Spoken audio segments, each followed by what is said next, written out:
আমার দেশের বাড়ি হচ্ছে কিশোরগঞ্জ, কিশোরগঞ্জ 3। আমার একটা প্রশ্ন ছিল, আমাদেরকে নিয়ে উত্তর দিয়ে ধন্যবাদ ভাই। আমার ঢাকা 28 সালে একটা ভোট আছে, ইনশাআল্লাহ আমার ভালোবাসা থেকে আপনি এটা পাবেন। Thank you, thank you, thank you. আমার প্রশ্নটা হচ্ছে, আপনার এই একটা ভোটকে 100 ভোট বানাই ফেলতে হবে ইনশাআল্লাহ। কারণ অনেকে বলে যে এটা, আমি একটা মিনিট একটু বলি, অনেকে বলে আমার তো কর্মী নেই। সত্য কথাই তো আমার কর্মী নেই, তাহলে কি আছে বলেন তো? সমর্থক আর ভালোবাসা। এই জনতাই আমাদের কর্মী হয়ে উঠবে, কারণ এত কর্মী পালবো, সেই পয়সা পাবো কই? কর্মী লাগবে না, আমাদের লাগবে সমর্থন, জনতা এবং ভালোবাসা। সেটাই আমাদের সব থেকে বড় কর্মী হয়ে উঠবে ইনশাআল্লাহ। ভাই প্রশ্নটা হচ্ছে, আমার কিশোরগঞ্জ 3, করিমগঞ্জ পৌরসভা 9 নং ওয়ার্ড। আমি একটু বড় করে প্রশ্নটা করি। এই 9 নং ওয়ার্ডের নয়াপাড়া গ্রামে ভাই স্বৈরাচার সরকারের আমলে যে পরিমাণে ইয়াবা, মদ, গাঁজা তীব্র আকারে ধারণ করেছিল ভাই, এখন এই পর্যায়ে আরো বেশি ধারণ করেছে। আমি যেটা রিপোর্ট জানি বা জানতে পেরেছি বা মিডিয়ার মাধ্যমে জানি, এই ঢাকা 8 আসনে ঠিক সেম অবস্থা। আল্লাহ আপনাকে দোয়া করি মন থেকে, আপনি একটা ভালো পর্যায়ে যান বা সংসদে যান। সংসদে আল্লাহ যদি আপনাকে বিজয় করে, এই মদ, ইয়াবা, গাঁজা সম্বন্ধে আপনার স্ট্যান্ড কি? দেখেন, প্রথমত বলেছি যে এই মাদক সমস্যা শুধু কিশোরগঞ্জ কিংবা ঢাকা 8-এর সমস্যা না ভাই, সারা বাংলাদেশের 56,000 বর্গমাইলের সমস্যা। শুনেন, একটা দেশ কত অসভ্য হইতে পারে আপনারা জানেন কিনা? ভারত একসময় ফেন্সিডিলের কারখানাগুলো বাংলাদেশ সীমান্তের কাছাকাছি তৈরি করত। এখনো একটা দেশের দুইটা জিনিস ধ্বংস করতে পারলে সেই দেশ নিয়ে আপনার চিন্তা করা লাগবে না, সে অটোমেটিকলি আপনার আজীবনের জন্য গোলাম হয়ে যাবে। এক নাম্বার, সেই দেশের তরুণদের শক্তি।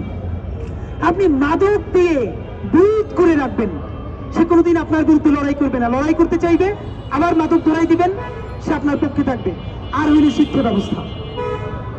গত 15 বছরে ফ্যাসিস্ট রেজিম হাসিনা মাদকের অভয়ারণ্য গড়ে তুলেছে বাংলাদেশকে, এই জন্য যাতে তরুণ প্রজন্ম অ্যাডিক্টেড হয়ে এমনভাবে বুধ হয়ে থাকে যেন কোনো প্রতিরোধ তার বিরুদ্ধে গড়ে তুলতে না পারে। এবং নিজ হাতে এই দেশের এমপি মন্ত্রীরা এই দেশের শিক্ষা ব্যবস্থাকে ধ্বংস করছে। আজকে এক ভদ্রলোকের নাম আমি বলতে চাই, মিলন ভাই আমাকে নামে ছিলেন, এহসানুল হক মিলন ভাই। উনি যখন বিএনপির অনেক সমালোচনা করি, আজকে এই প্রশংসাটা করি। আমার আব্বা আমার উপজেলার কেন্দ্রীয় সচিব ছিলেন পরীক্ষার, তখন আওয়ামী লীগ শেষের দিকে ক্ষমতায়, মাদ্রাসার সচিব, কেন্দ্র সচিব।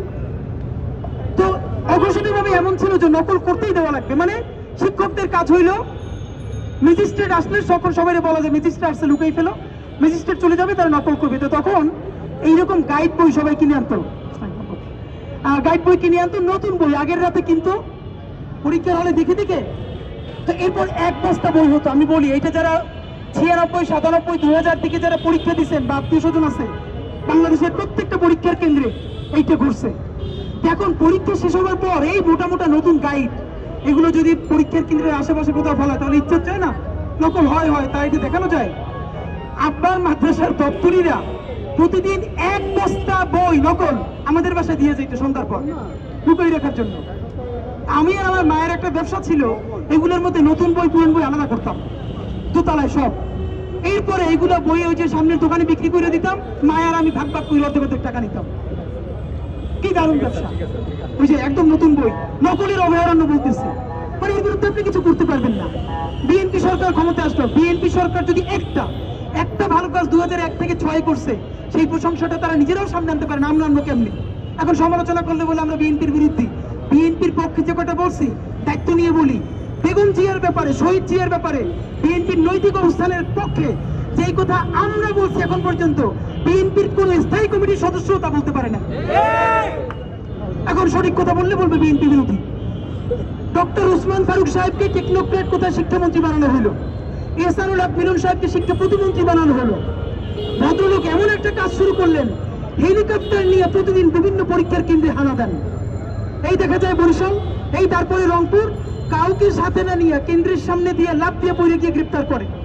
আমরা দেখলাম বরগুনা মোকামিয়া থেকে প্রিন্সিপালকে অ্যারেস্ট করে এসে ঢাকায় নিয়ে আসছে।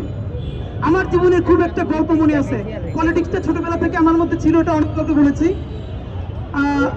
চায়না মাঠে খেলতে গেছি, আমাদের মাদ্রাসার সামনে যে কেন্দ্র, কাউরে না পাইয়া বাসায় ফিরবো, পরীক্ষা চলে, তখন দেখি ছোট্ট একটা হেলিকপ্টার নিচের দিকে পড়তেছে।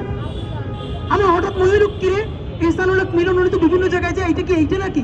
দৌড়ে গেলাম, আমার আজও মনে আছে, মিলন ভাইয়ের মনে আছে কিনা, উনি তখন খুবই মানে ড্যাশিং, দেখতে খুব সুন্দর। একটা ব্লু কালারের শার্ট, উনি হেলিকপ্টার থেকে দরজা খুলেই উল্টো দিকে জোরে দিলেন দৌড়, উনি কেন্দ্র চিনতেন না। এরপরে একজন বলল, সঙ্গে আপু প্লিজ এখানে আসেন, আসেন না আপু প্লিজ, আসেন আপু এখানে দাঁড়ান আপু প্লিজ, যাবেন উপরে আপু আসেন, এখানে দাঁড়ান আপু। তো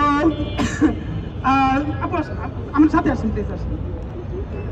আপনারা জানেন যে তারপরে ওনাকে অন্যরা বলার পরে উনি পরীক্ষার কেন্দ্রে আসলো, 15-20 জনকে মুহূর্তের মধ্যে এক্সপেল করে পুরো বরিশাল বিভাগে 10 থেকে 15টা কেন্দ্র গেল। দেখেন বাংলাদেশের মিডিয়ার কাজ কি। এহসানুল হক মিলন সাহেবকে প্রশ্ন করা হলো, আপনি যে হেলিকপ্টারে দৌড়ান, আপনি তো শিক্ষা প্রতিমন্ত্রী হিসেবে এই কোটি টাকা আপনার জন্য বাজেট, আপনি হেলিকপ্টার পান করুন। ওনার উত্তরটা আমার মনে আছে, মিলন ভাইয়ের মনে আছে কিনা।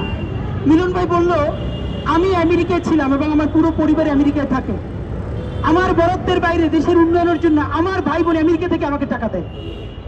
আপনি পারলে বলেন তো, গত 15 বছরে যখন হাসিনা বলতেছে তার 4র্থ শ্রেণীর কর্মচারী 400 কোটি টাকার মালিক, আইসা আইসা একজন মিডিয়া উইসে বলছে যে আপনার কর্মচারী কেমনে 400 কোটি টাকার মালিক হয়, জিজ্ঞেস করছে? কেউ জিজ্ঞেস করে নাই।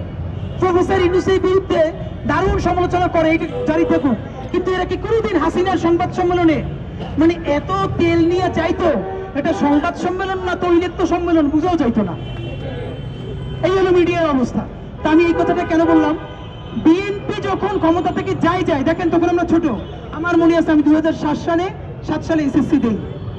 বিএনপি আমরা যখন 19-এ পড়ি, নকল পরীক্ষা, নকল এমন ভাবে হয়ে গেছে বিএনপির আমলে, আমাদের বড় ভাইরা বলতো ভালো করে পড়াশোনা করো, এক অক্ষরও কিন্তু দেখে লিখতে পারবা না। সময়টা মনে রাখেন, আওয়ামী লীগ যখন ক্ষমতা থেকে যায় 99-2000-এ, তখন বস্তা ভরা নকল আমার বাসায় আসে, আমার বাসায়।